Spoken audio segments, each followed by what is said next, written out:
Selamat datang, Assalamualaikum, ahlan wa sahlan, marhaban, selamat datang di Kompleks Yayasan Darul Hikam, Bandung.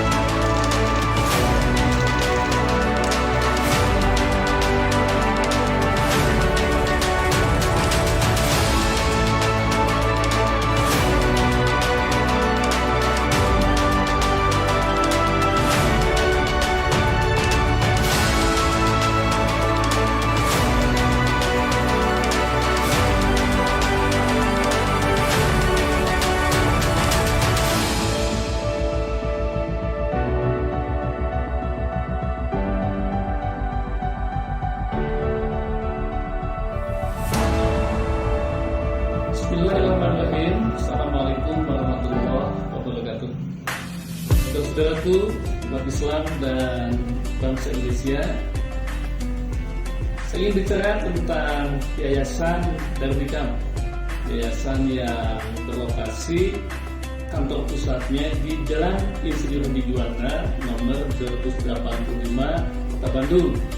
Sekarang sudah berkembang, ini ada beberapa cabang.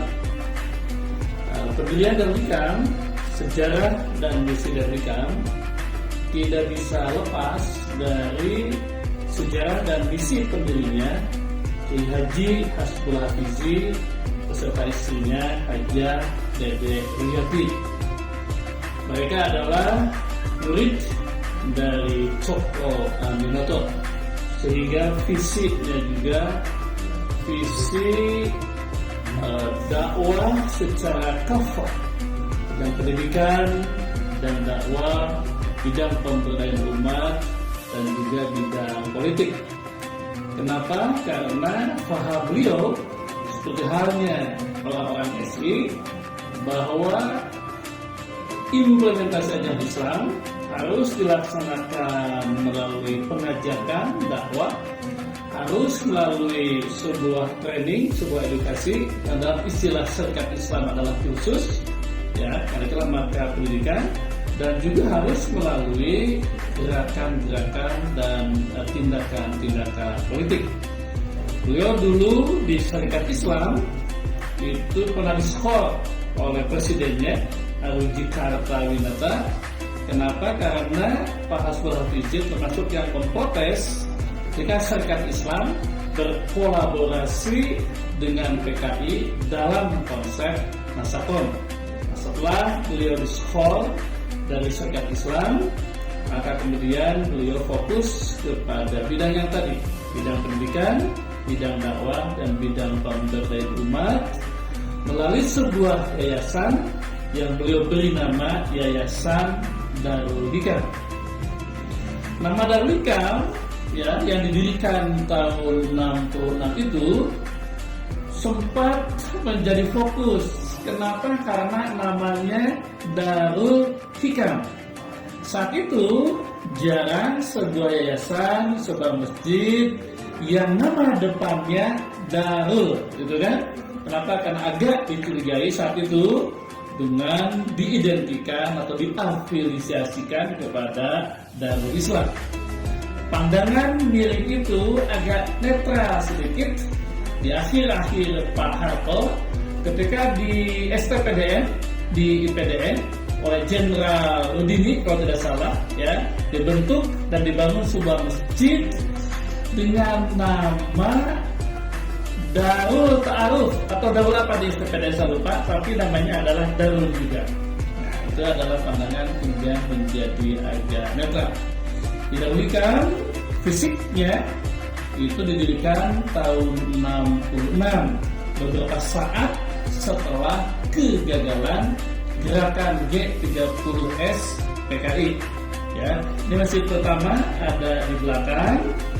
Itu masjid yang merupakan masjid pertama, dan jika waktu itu G30S PKI menang, maka masjid itu ya tidak ada, dan di tanah itu akan dibangun balai rakyat yang didirikan oleh komunis. Pak Hasbullah sendiri dalam dokumen yang valid kemudian ditemukan sebagai kiai yang harus dibunuh sebagai daftar nomor 1 di Bandung Utara. Jadi masjid didirikan tahun 66, beberapa saat setelah kegagalan G30 PKI di atas tanah yang direncanakan untuk menjadi balai rakyat. Nah, dengan masjid ini dilakukanlah kegiatan dakwah, ya dakwah. Ini dakwah berupa pembinaan umat di masjid, dan yang paling terkenalnya adalah kegiatan kuliah subuh yang setahun hanya libur 2 kali, yakni Idul Adha dan Idul Fitri. Apa yang dikajinya, ya dari mulai kitab-kitab dasar Jalalain sampai kitab-kitab yang lebih progresif, yakni Al-Maraghi. Saat itu Masjid Salman belum ada. Namun dikatakan kiblat pendidikan umat, ya pancaran umat itu berada di Darul. Itu adalah bidang dakwah, ya ada masjid menyelenggarakan kuliah subuh dan pendidikan kader-kader, pendidikan para mujahid, pendidikan para dai disampaikan di masjid itu. Selain bidang dakwah, juga ada bidang pendidikan. Dan saya katakan tadi, karena Kiai Hasbullah adalah orang SI yang terdidik, punya pandangan yang luas, maka sekolahnya pun bukan hanya sekolah agama, tapi sekolah umum yang menginduk kepada Kementerian Pendidikan dan Kebudayaan. Adapun ajaran Islamnya tidak sedikit pun berkurang dari sebuah konsep sekolah agama, sekolah madrasah. Di dalamnya ada pendidikan agama standar, ya, ada pendidikan agama, ada pendidikan ibadah, ada hafalan Quran, gitu kan. Tapi yang menjadi ciri khas pendidikan adalah pendidikan karakternya. Jadi penguasaan akidah, latihan ibadah, didikan akhlak, hafalan Quran dalam konsep pendidikan harus bermuara dan harus terwujud di dalam akhlak atau pribadi seorang muslim. Itulah sebabnya tagline sekolah-sekolah Darul itu adalah berakhlak, berprestasi, berakhlakul karimah sesuai dengan semangat Rasulullah, semangat Al-Quran, dan berprestasi. Prestasi saja tanpa basis akhlak, kita bisa melihat banyak terjadi penyelewengan, tapi akhlak saja tanpa prestasi, maka kita tidak bisa berkompetisi. Jadi satu adalah dakwah, yang kedua pendidikan, dan yang ketiga adalah pemberdayaan umat. Tahun 60-an saja itu sudah ada panti asuhan di Darul ini, namanya Panti Asuhan Arif Rahman. Tapi kemudian dalam perjalanannya fisiknya terganggu, sehingga kita melakukan pemberdayaan melalui santunan, ya, melalui beasiswa, berbagai dukungan, dan sekarang diperkuat program pemberdayaan itu oleh Lazis dan Hikah yang memberikan yang tadi, ya, santunan miskin, santunan beasiswa, apalagi sekarang musim COVID dan lain-lain itu berjalan. Itu adalah konsep dan implementasi pemberdayaan. Saya kira sebagai pengantar sejarah adalah seperti itu, ya.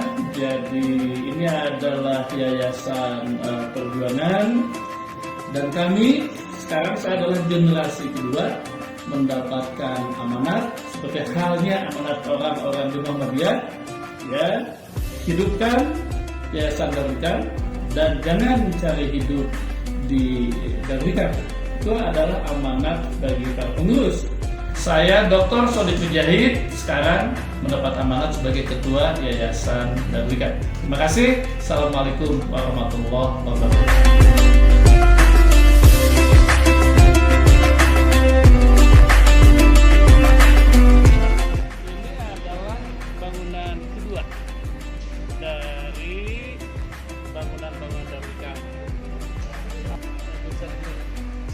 saja ini masih dianggap bagus, ya kan?